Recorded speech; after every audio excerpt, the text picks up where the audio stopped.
Hello! Ako si Aki. Isa akong pawikan na matatagpuan sa malawak na karagatan ng probinsya ng Palawan.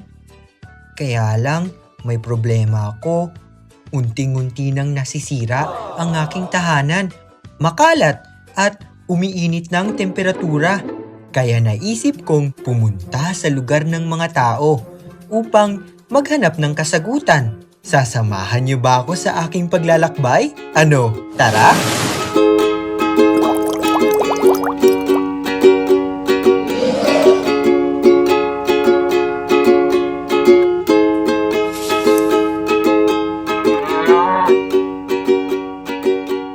Eko Klimasa, ang paglalakbay ni Aki.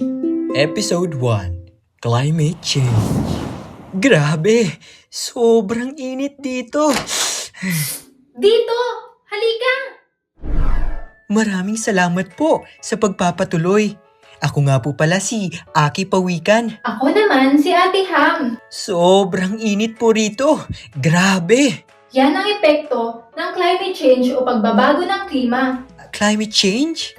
Oo, kasi noong unang panahon, ang ating kapaligiran ay sakto lang sa init at lamig. At iyon ang tinatawag nating klima. Ngunit sa paglipas ng panahon, nagbabago ang klima ng ating kapaligiran. Minsan sobrang lamig, giniginaw ako. Minsan na may napakainit.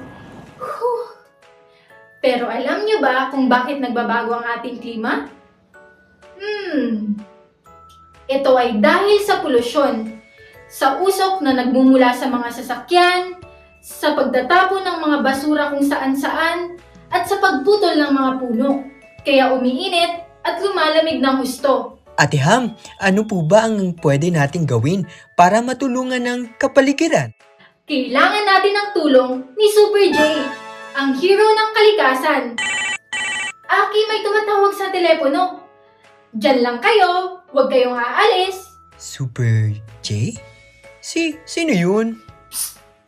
Dito, sa likod mo. Ikaw si Super J? Oo, tara. Kamusta mga bata? Ako nga pala si Super J, ang hero ng kalikasan. Pinoprotektahan ko ang ating kapaligiran. Astig, di ba? Nakatira ako sa planet Earth. Ang kaso, unti-unti na siyang nasisira. Pero, may magagawa ako, may magagawa ka para hindi ito tuluyang masira. Ano, alam kong kaya niya rin yun. Una, huwag magtatapon ng basura kung saan-saan. Pulutin ang mga mahihitang balat ng candy, chichirya, biskwit, at plastic na bote, at ilagay sa tamang lalagyan. Ano ang tamang lalagyan? Tama! Ang basurahan! Yay! Dapat magtipid ng tubig. Gumamit ng 2 basong tubig kapag magsisipilyo. At punuin lamang ang isang balde ng tubig na sapat para mag-shower. At idilig sa mga halaman ang mga natirang tubig sa pinaglabhan at pinaghugasan. I-off ang ilaw. Bunutin sa saka ng charger, TV, at electric fan, at iba pang mga gamit sa bahay na hindi naman ginagamit. Ano? May natutunan ba kayo? Dapat ay meron! Super J, Teka! tulong! May tumatawag sa akin, humihingi ng tulong. Babalik ako. Diyan lang kayo. Ngayon, alam ko na at alam mo na ang pwede nating gawin upang makatulong sa ating kapaligiran. Ay, gusto ko ng musika bago ako umuwi. Musika ba ka mo? Tara, kanta tayo.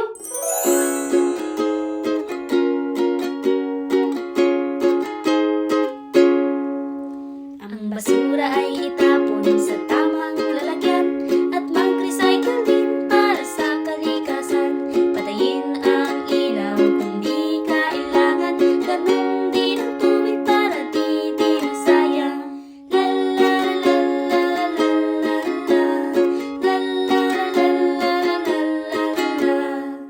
Muling magagawa ang batang katulad ko sa kalikasan. Dapat naasahan nyo sa usapang klima.